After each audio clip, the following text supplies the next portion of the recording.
What caused the interference on that tape? How can you say? Could be anyone. Could it be him? Well, yeah, Tony could have done it. Although I can't honestly see why he should.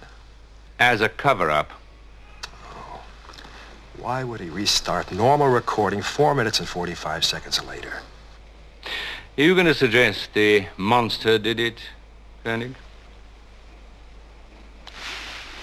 We can't dismiss that possibility. You surprise me, John. Commissioner, that black box recorded a breathable atmosphere inside that alien spaceship. The docking seal was intact. The moment the door was open, the recording stopped. Therefore, there is no evidence of death by decompression on that tape. What I'm saying, Commissioner, is that your case against Cellini holds no more water than his story does. Quite obviously, you're not concerned with your reputations. But mine is bound up with the future of the space program, and I'll do anything to save that. I'm afraid that I shall have to discredit this whole adventure. Now, Commissioner, you just can't scrap the Ultra Probe and ignore those ships out there. We've had a lot of success so far. We've learned a great deal about our solar system. We know what dangers to expect out there from black suns, neutron storms, radiation and the like, but if we think we know everything that goes on out there, we're making a terrible mistake. Koenig, the reality of space adventuring is that it's terribly expensive. The chances come infrequently, and then only one at a time. I very much regret it, but I shall have to relieve you all of your posts. You for some suitable mental supervision, and you two to remind you both what it's like to have your feet on the ground.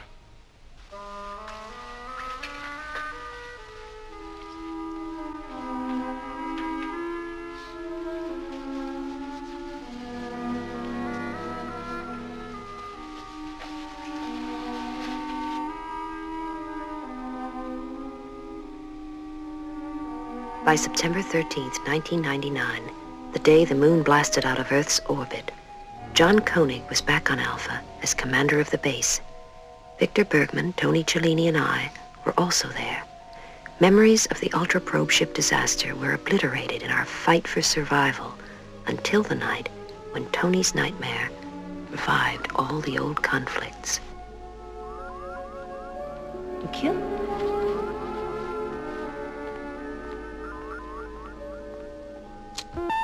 How is he? All right. How are you? All right. All right enough to let me in? But John... You know, as a kid, I never could get crest to grow on blotting paper, but that's doing very well. Where did you get it? I inherited it from my predecessor. There was this big bag of stuff just waiting to grow. I thought I'd give it a whirl. That's very beautiful. Is it for me?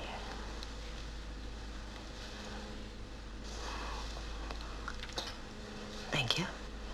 You know, I must admit, I got a little help from the guys in the hydroponic unit. Mm-hmm. But I deserve some credit. What I'm trying to say is, I'm sorry I chewed your head off. Well, you're doing it in a very nice way. How's he? Much better. You know, I don't understand. It's 5 years since the Ultra Probe.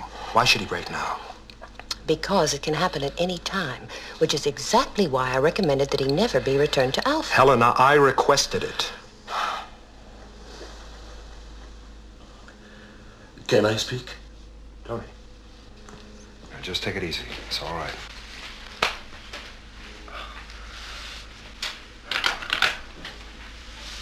Here, let me get these. What happened last night? I felt there was something. Where were you going? There's nothing around, nothing for billions of miles. You had a nightmare last night at 0347. Medical computer raised the alarm, and I woke you. Remember? It was nothing. Well, Tony, we found a tomahawk buried in the communications post in your quarters. Was it the monster? Then why now? What were you trying to do in the Eagle? Were you trying to run away from it?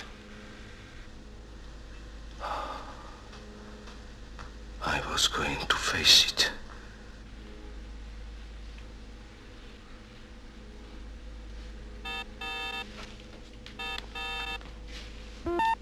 Commander, we have a contact. Could you come to main mission, please?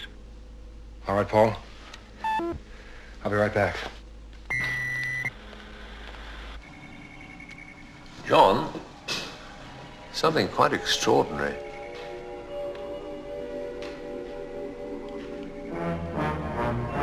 Kind of a space murder show.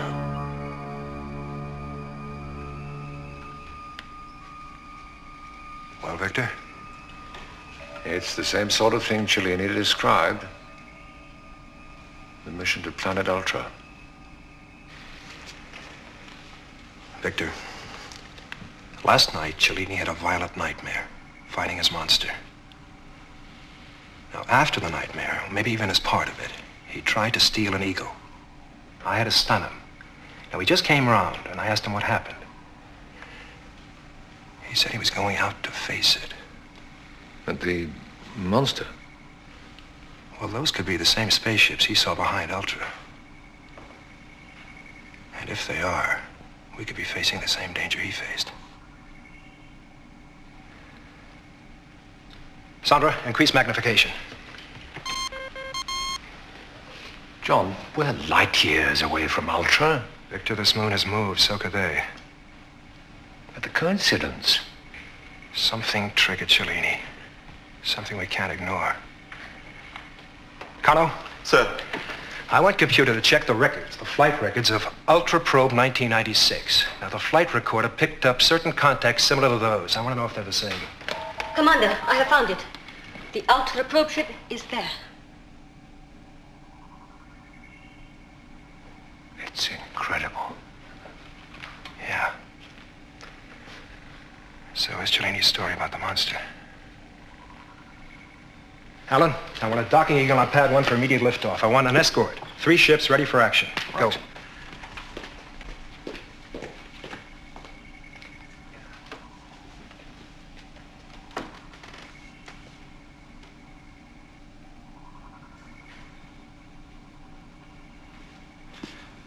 So I get a second chance.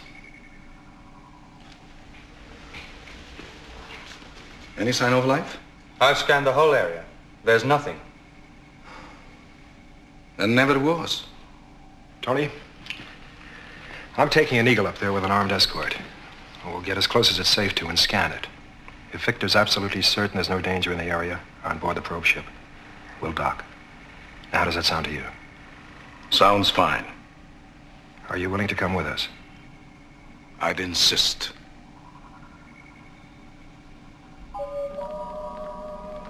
He's too calm. He's got a chance to clear himself after 5 years. I'm worried, John.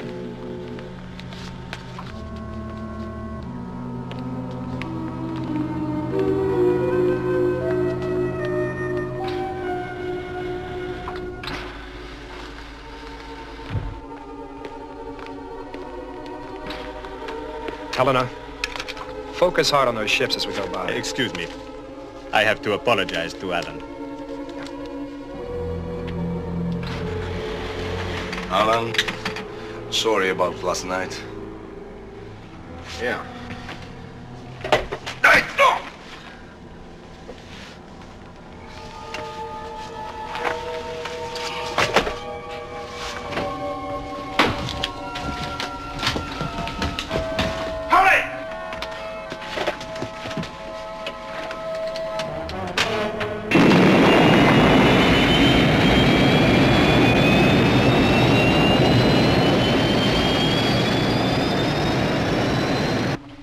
Eagles 3 and 4, immediate liftoff. Follow Cellini and Eagle 1. Eagle 2, jettison your passenger module and pick us up at launch pad 1.